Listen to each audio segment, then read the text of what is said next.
We welcome in our NBA insider, Chris Broussard, who has been all over the story from the get-go.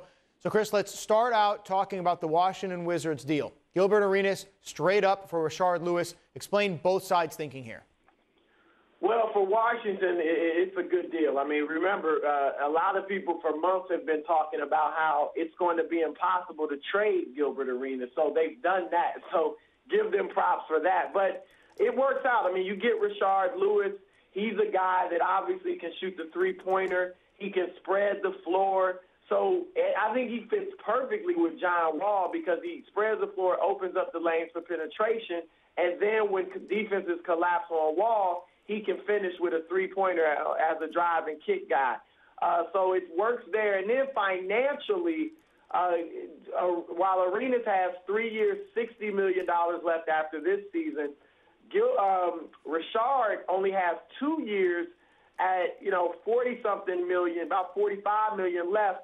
But his last year, only about $10 million of that is guaranteed. So potentially, you're looking at close to about $30 million savings if they give a buyout to Rashard Lewis 2 years from now. So financially, it was a good move as well. And look, this ends all the questions in Washington that they deal with wherever they go. And whose team is it? How is Gilbert handling playing the second fiddle to the rookie John Wall? So now it's clearly John Wall's team, and there are no more questions about it. From Orlando's standpoint, remember, this team has lost 5 of their last 6 games, and they knew they weren't going to be able to beat Miami and Boston as they were. So they made the deal. They bring in the Gilbert Arenas. And, Arenas has played okay. I think, he's averaging 17 points, about 6 assists, which isn't bad. He's only shooting 39%. But I think you have to give him a little slack because he's not really playing his role.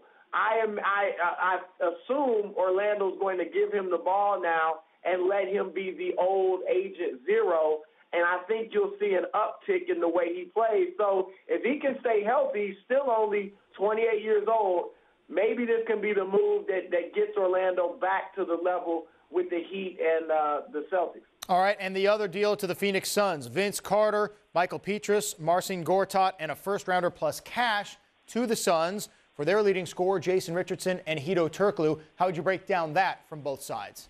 Interesting. I mean, obviously, you're bringing back Hedo, who the fans will love it, but the question is he the same player he was 2 years ago when he really played well in helping the Magic get to the finals? He hasn't been the same in Toronto or in Phoenix, and quite honestly, the Magic haven't been the same without him. They missed his playmaking abilities. So we'll see if he can be rejuvenated. Remember, he had his best seasons in Orlando in Stan Van Gundy's system. So we'll see if that works. Jason Richardson having a great year, shooting the best he ever has, 42% from three-point range. So, again, you've got a legitimate shooter spreading the floor who still has some athleticism and can get to the cup on occasion.